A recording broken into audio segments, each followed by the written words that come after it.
اللہ الرحمن الرحیم۔ السلام علیکم۔ تمام تعریفیں رب العالمین کے لیے اور تمام درود و سلام حضرت محمد مصطفیٰ صلی اللہ علیہ وآلہ وسلم کے لیے۔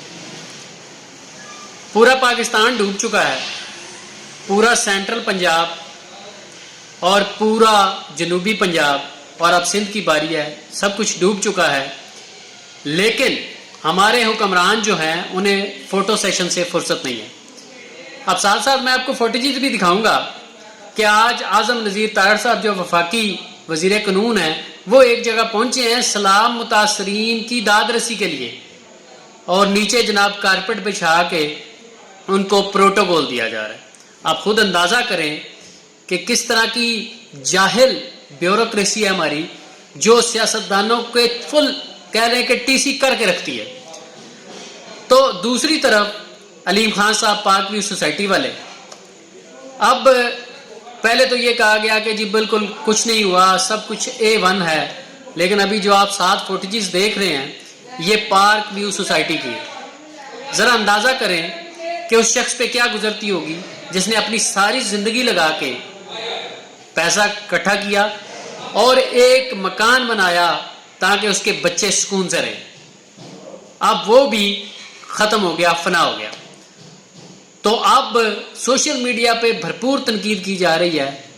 علیم خان صاحب پہ،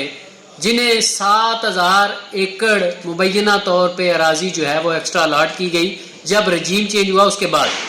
کہا جا رہا ہے کہ مریم نواز صاحبہ کے وزیر اعلیٰ بننے کے بعد جو ہے ان کو یہ زمین دی گئی، اور ایک کوئی نوٹس بھی گردش کر رہا ہے جو پاک ویو سوسائٹی نے، جس میں خوشی کا اظہار کیا اور اطمینان کا اظہار کیا کہ ہم جناب ہمیں روڈا سے یہ اپروول مل گئی ہے اور یہ چیزیں ہو گئی ہیں۔ اس کے علاوہ عمران خان صاحب کی ایک جھوٹی ویڈیو بھی چلائی گئی جس میں وہ راوی راوی کے حوالے سے کوئی ویڈیو تھی ان کی، جس میں وہ پورا پلان دے رہے تھے، لیکن ایک حصہ کٹ کر کے سیاق و سباق کے ہٹ کے جو ہے وہ ویڈیو چلائی گئی، اور نون لیگ کے سوشل میڈیا نے بھرپور اس پہ کمپین چلائی۔ لیکن میں یہاں پہ ایک بات کروں گا کہ جب کے پی میں آیا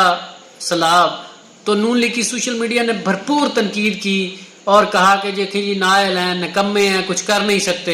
لیکن اللہ کی کرنی ایسی ہوئی کہ اب وہی آفت پنجاب پہ ہے، اور اب پاکستان تحریک انصاف کا سوشل میڈیا جو ہے وہ تنقید کر رہا ہے۔ تو میری ان دونوں سے گزارش ہے کہ اس وقت یہ قدرتی آفت ہے، آپ بالکل حکمرانوں پہ تنقید کریں لیکن خدا را اس پہ سیاست نہ کریں۔ لیکن دوسرا، اب عبدالعلیم صاحب سے جو موجودہ حکومت ہے یا ہمارے ادارے ہیں جنہوں نے ان کو الاٹ کی تھی یہ زمینیں، انہیں اب پوچھنا چاہیے کہ اب جو لوگوں کا پیسہ ڈوب گیا ہے، یہ آپ دیکھ سکتے ہیں فوٹیج میں کہ لوگوں کا پیسہ جو ڈوبا ہے اس کا کون ذمہ دار ہے۔ کروڑوں روپے، اربوں روپے لوگوں کے ڈوب گئے، اور اب میرا خیال ہے پاک ویو سوسائٹی کا بھی چیپٹر جو ہے وہ ختم شد ہے، اور اب یہ میرا خیال ہے کہ دوبارہ اپنی ساکھ بحال نہیں کر پائے گا، کیونکہ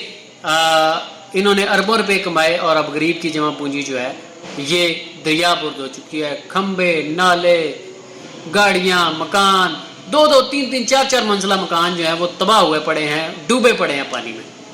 چونگ میں اور اس ایریے میں سارا سیلاب ہی سیلاب ہے۔ حکمران جو ہے ابھی بھی کارپیٹ کے اوپر چل کے عوام کی دردرسی کر رہے ہیں۔ اللہ تعالیٰ سے دعا ہے کہ اللہ تعالیٰ ان حکمرانوں کو جو ہے وہ عقل سلیم دے، اور عوام کو بھی عقل سلیم دے جو ان لوگوں کو جو ہے وہ سروں پہ بٹھاتے ہیں۔ آئیں گے تو انہیں جوتے مارنے چاہیے، جوتے مار کے بھگانا چاہیے کہ یہ ہمارے ساتھ کیا کیا۔ اللہ تعالیٰ سے دعا ہے کہ اللہ تعالیٰ اس آفت سے پورے پاکستان کو نجات دلائے۔